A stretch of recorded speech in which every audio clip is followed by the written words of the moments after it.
to the Vanderbloemen Leadership Podcast, where we help you build, run, and keep great teams. Thanks for being here. Let's dive in. Well, William, 1 week ago to this release date, the Ohio State Buckeyes became the first ever national champions of the 12-team college football playoff. If you're a Notre Dame fan, I hope you don't leave this podcast, but the reason I say this is they went on a 4-game run of win after win after win, and I had the thought it has to be so difficult to keep the team focused on a goal this next year after achieving the heights of the sport.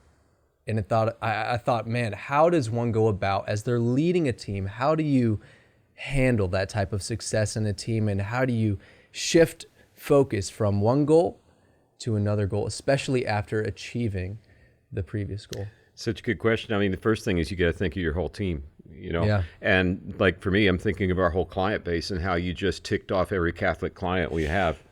That's fair. And my parts of What are my we gonna do family about as well. Ask for forgiveness, right? Yeah. Okay. Good luck with that. There might be some penance. Years ago, by the way, it's kind of funny. 2013. Adrian and I had planned a trip. We had all these airline points from flying all over the country doing searches for churches. And we went to Italy during spring break because all the kids were doing different things. And we planned it a long time in advance. And we got to Rome, and it was right when they were in conclave. They were picking the current Pope, Francis. Yep. And our guide, we literally happened to be in the right place at the right time.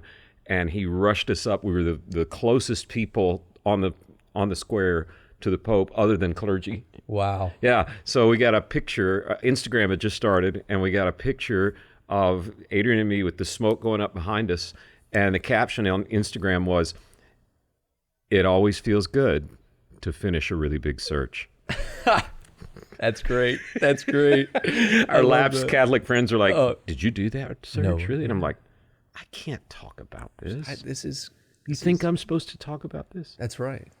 It's closer. It's highly classified information. I couldn't tell you. In all seriousness, we actually have done a lot of work for the Catholic Church, and there is a big sense of team and accomplishment. And they have, when you think about team and momentum, to me, you can't run all out all year. It's just not possible. Yeah. So to me, the greatest friend of continued success is momentum.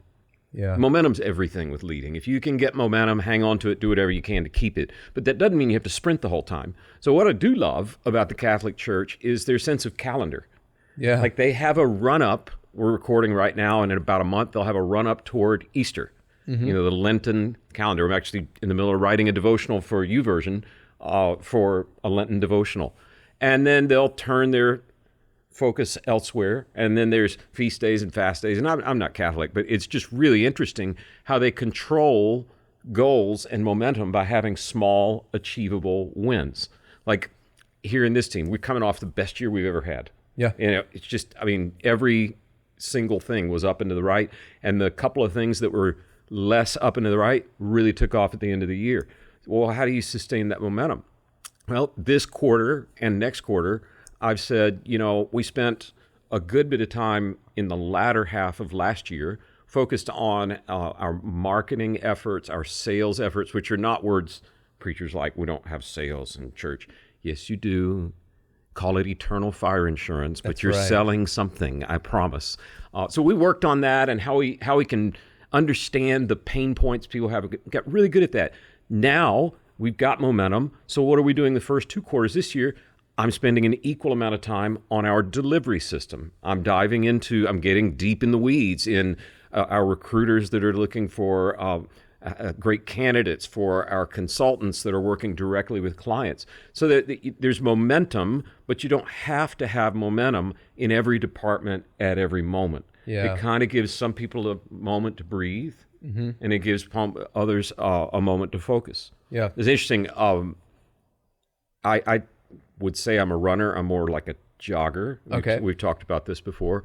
But running shoes got really comfortable. New soles came out, I don't know, maybe 8 or 10 years ago. They're much softer. They're cushier. Everyone who has ever worn a pair of Hokas, that's what you're wearing, these big, thick, cushy soles. They're really good, but they only last about 300 to 500 miles. Well, if you run 30 miles a week, that means every 10 weeks, it's about time to get some new shoes. If you buy 2 pairs and you alternate days, you can get about 700 miles out of each pair of shoes. Yeah. So instead of 600 miles with 2 pairs of shoes, you're getting, 1,400 miles. Exactly. So there's a rest and push, and a rest and a push. And I would bet that I'd say Ohio State, but that's not the right way to say it, is it? The Ohio State. The Ohio State is having a little bit of a rest and then a rhythm, and a rest and a rhythm. And then maybe they're going to focus on other things. I mean, I don't know if they have another $20 million to buy a national championship.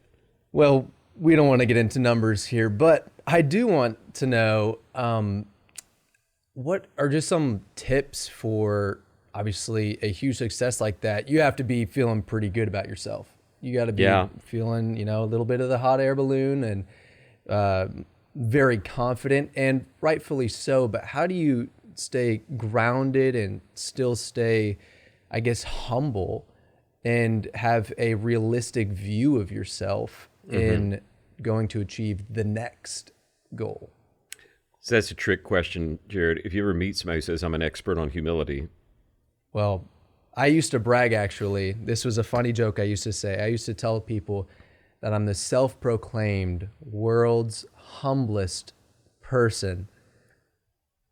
I don't say that anymore because it's just a joke. There's a guy that people, anything younger than me wouldn't know, Ted Turner. He started TBS and all the things in Atlanta and CNN and everything else. But he was a big gregarious personality. He used to say, if I had a little more humility, I'd be perfect. That's right. That's right. I think everyone feels that way, just a little bit, maybe. In all seriousness, here's what I'm learning as I get older. This may just be my wiring. It may not be true for everybody listening. But in my life, success is the devil's playground.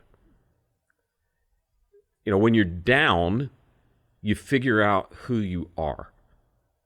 Like if you've ever watched the old Rocky movies and he gets the crap beaten out of him, I think it's Rocky 2. Yep. And he comes back to his corner and he says to his trainer, Mick, I ain't going down no more.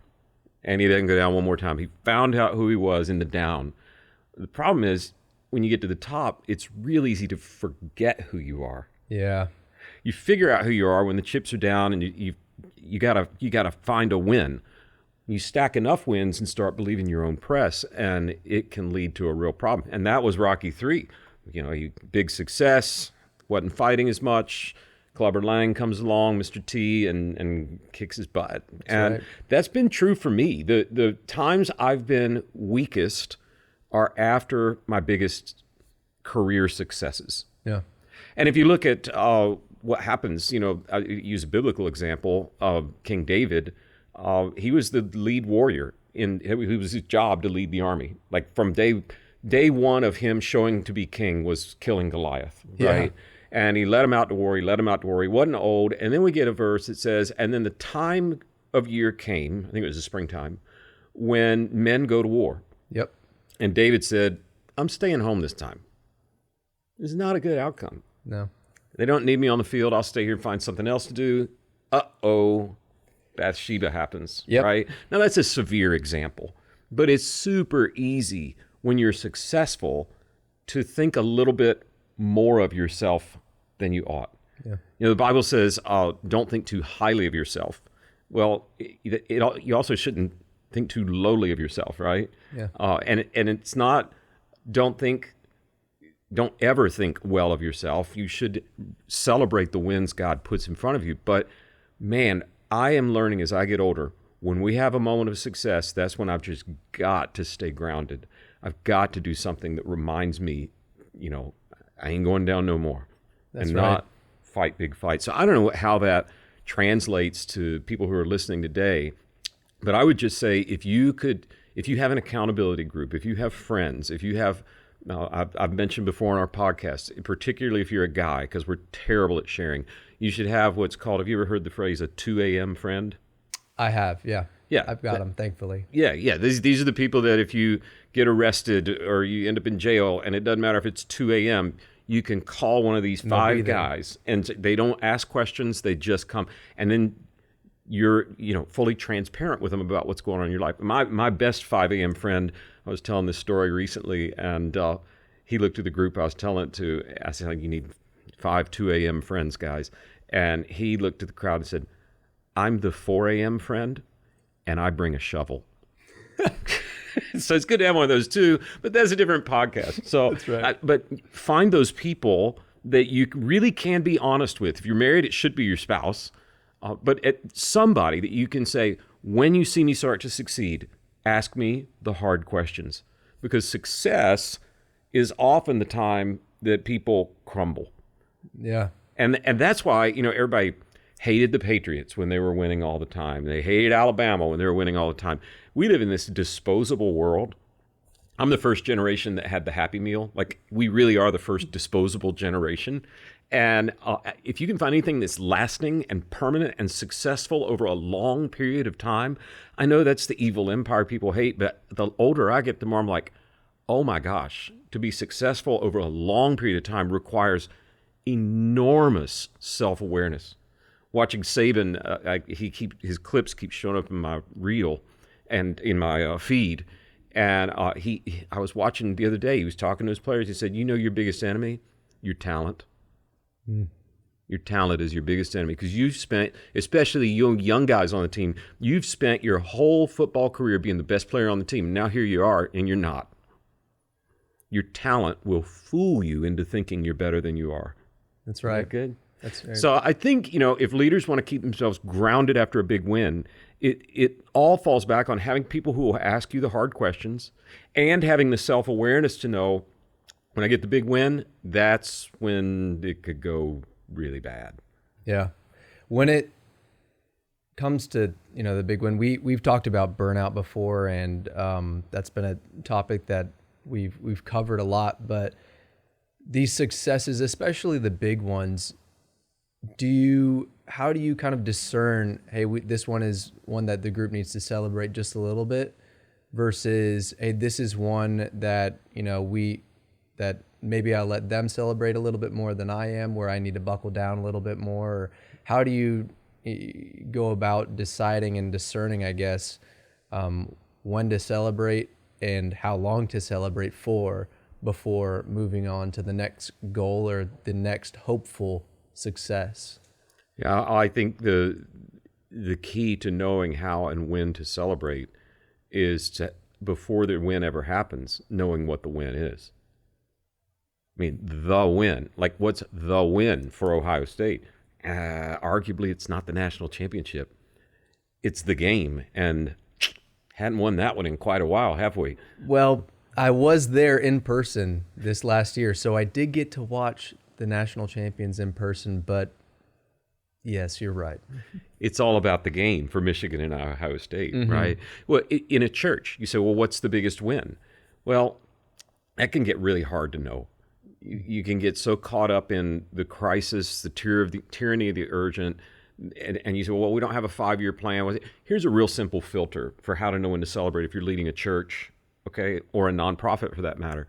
The church, and this is a teaching that Ed Young here in town, the former pastor at Second Baptist Church, amazing leader, he said to me, William, never forget this. The church is a nonprofit that has a profit margin.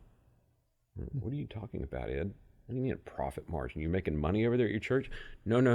William, the profit margin for the church is life change.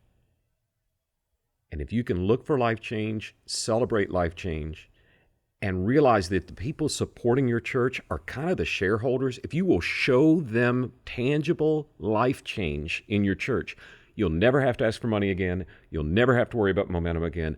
That's the win, is life change. I thought that makes it so freaking clear. Yeah. So do you have a clear definition of what the biggest win is? what success looks like. And do you have a definition for smaller wins? You know, when we see our cultural values lived out here, it's not the biggest win, but man, that's worth celebrating. So we celebrate that when we see people. But the biggest win is when we get to help a local church identify the leader God's raising up, and then that local church goes to brand new heights. And we're just like in the cheap seat. We're kind of like the sound guy in church. The only time you notice this is when we have a bad day. That's true. Very true.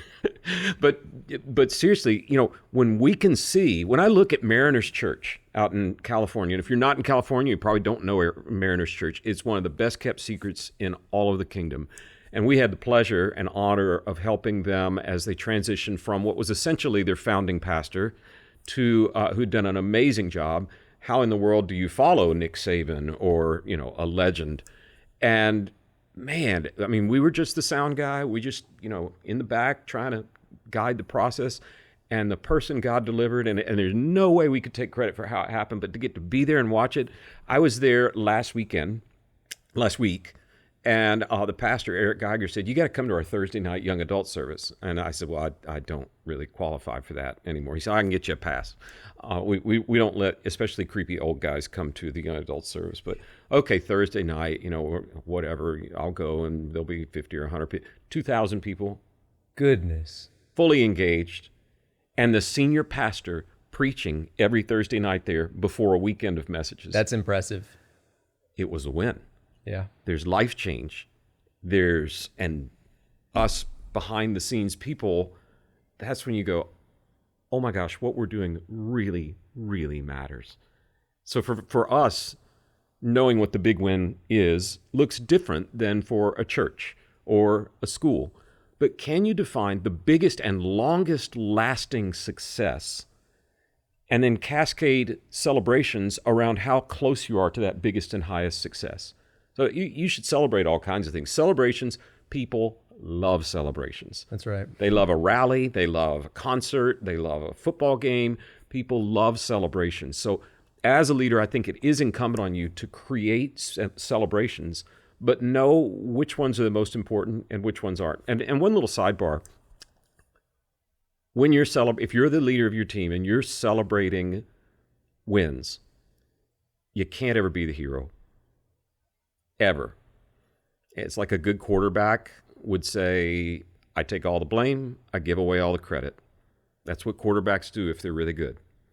And as a leader, that's kind of our role. I've not done a great job of that over the years. I end up going, I said I and me way too many times in that sense. I've probably done it on this podcast, but I'm trying to learn to realize, give away the credit, name someone else as the hero, point to somebody behind the scenes that no one would realize was a part of the success.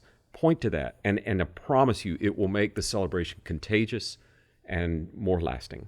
That's great. There's a little sidebar. That was for free. That's great. That's great. And I think as we kind of close today, there's many people who are leading a team right now that we're going to say optimistically, you've just had an amazing first success, a first big success.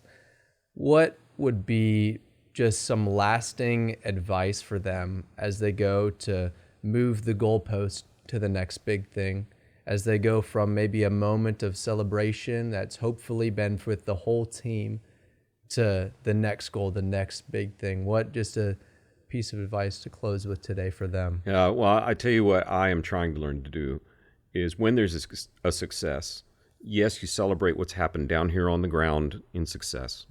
Absolutely. But the leader might be the only person in the organization tasked with, imagine we're on a boat, we have a big success, yay. My job is to do the celebration, but immediately to climb up to the crow's nest. And I'm not driving the boat, actually Jen's driving the boat here, but I'm in the crow's nest saying, I see what's next on the horizon, and I see how to capture this momentum and motivate people toward the next thing that they haven't even thought about. That's great. When I talked to Dr. Young about starting this company, he was just he's still alive, but he was just an amazing leader. And I called him for advice. He gave me the profit margin thing right when I moved to town as a pastor. And so when I thought about starting this, I called him, and he said he thought it would work. And he said, you're going to need a plan. I said, okay. And then, of course, he gave me a plan that was better than one I thought about. And he said, now, once you're done with America and you start to go international, you're going to want to go toward Europe and then Africa first. Like, I hadn't even thought past Texas. That's amazing. And he was up in a crow's nest. And dang it, if we're not spreading out, I mean, Bogota, Colombia, just this last month, lots of new countries coming in. And I would never have thought that big. The leader's job is to expand people's thinking. That's not to get in their face and say, run harder, but to motivate them to think about a horizon they haven't even seen. So when there's a success, yes, celebrate. And as a leader, go up in the crow's nest and ask God, what does this success open up as a possibility that no one else has seen yet? And how do I tell people about it? That's amazing. That's amazing. Well, listen, we hope that this podcast today will be great advice for you, hopefully, as you have just had some amazing success so that you can take into the new year to move on to the next big thing you're doing in 2025. Thanks again for joining us on the Vanderbloemen Leadership Podcast. I hope you enjoyed today's episode. If you're looking for more leadership resources, you can find us at vanderbloemen.com and on socials at Vanderbloemen. We'll see you again next week where we continue discussing how to build, run, and keep great teams.